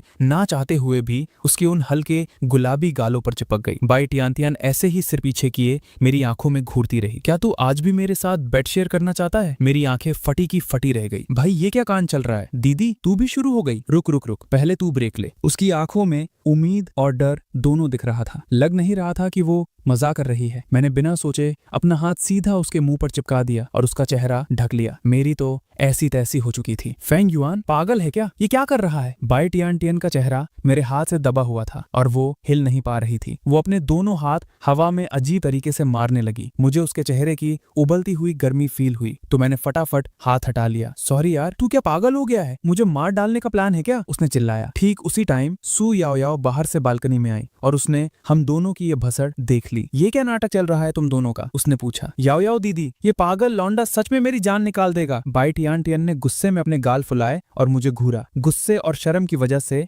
उसका चेहरा और ज्यादा आग की तरह लाल हो चुका था। मैं तो बस इसके बाल ड्राई कर रहा था, कसम से मैंने और कोई झोल नहीं किया है। मैंने डर के मारे सफाई दी। ठीक है फेंगयुआन, मैं टियांटियान के बाल सेट कर देती हूँ। सू याओ याओ ने अपनी हमेशा वाली मीठी स्माइल देकर कहा। तो फिर बॉस आगे तू ही संभाल ले। मैंने एक लंबी चैन की सांस ली। याओ याओ दीदी, सिर्फ तुम ही सबसे बेस्ट हो। भाई टियांटियान ने सू याओ याओ के कंधे पर अपना सिर रगड़ा। फिर उसने वापस गुस्से से मुझे देकर ताना मारा। डरपोक कहीं का। मैं आगे और बहस करने के मूड में नहीं था। मैं दुम दबाकर चुपचाप बाथरूम निकल लिया नहाने के लिए। बाथरूम में मैं बस उस शावर को ताड़ता रहा और ब्लैंक हो गया। भाई आज का दिन सच में पूरा झोल झाले से भरा है। इन दोनों कैंपस ब्यूटीज को पता नहीं आज कौन सा जहर चढ़ गया है। दोनों ही मेरे साथ बेड शेयर करने को मरी जा रही हैं। टांग नाना का मैटर तो चलो अलग है, पर ये भाई टियांटियान तो सच में आफत की पुड़िया है। इसको झेलना मेरे बस का नहीं है बॉस। बाकी तीनों में से भी सिर्फ सू याओ याओ ही थोड़ी नॉर्मल इंसान लगती है। ही लिंगलिंग की तो बात ही मत करो, दिमाग की पैदल है पूरी, बस हमेशा मेरी लगते हुए देखना चाहती है। सू जिंगजिंग का तो लेवल ही अलग है, थोड़ी सी बात पर टपकाने की बात करती है। अच्छा है कि वो दिमाग से छोटी बच्ची है, इसलिए इजीली फंस जाती है। सू जिंगजिंग की याद आई तो ध्यान आया, आज रात पर्ची के हिसाब से मुझे उसी के बेड पर सोना है। भाई आज रात तो नींद नहीं आने वाली, मुझे पूरा चौकन्ना रहना पड़ेगा। आखिर वो लॉन्ग ऑटियन की निंजा चमची है, उससे थोड़ा बचकर ही रहना ठीक होगा। और हाँ, आज दोपहर उस स्टोरेज रूम में मेरे दिमाग में वो क्या पागलपन चल रहा था, वो अजीब सी आवाज, वो दूसरी दुनिया, वो दुनिया बचाने वाला नाटक। हालांकि मैं इस पूरे मैटर को एक घटिया सपना ही मान रहा हूँ, पर सच तो ये भी है कि ये लॉन्ग ऑटियन पहले से पूरी तरह बदल चुका है। और सबसे बड़ा झोल ये है कि जैसे ही मैंने उस आवाज को दिमाग से भगाने का सोचा, वो सच में एकदम गायब हो गई और वापस आई ही नहीं। पक्का ये कोई बुरा सपना ही था। मैंने अपना सिर झटका और सोचना बंद कर दिया। नहाकर बाहर आने के बाद जब मैं रूम में घुसा तो सारी लड़कियां अपने बेड पर सेट थी। बाई टियान ने खुद को वापस एक समोसे की तरह रजाई में पैक कर रखा था और अंदर से अजीब सी चिढ़ने वाली आवाजें निकल रही थी। तांग नाना ने मुझे अंदर आते देखा, पर उसने मुझे घास तक नहीं डाली, अपनी पलके तक नहीं झपकाई। चलो, नसीब में लिखा है तो आज सू जिंगजिंग के बेड पर ही चलते हैं।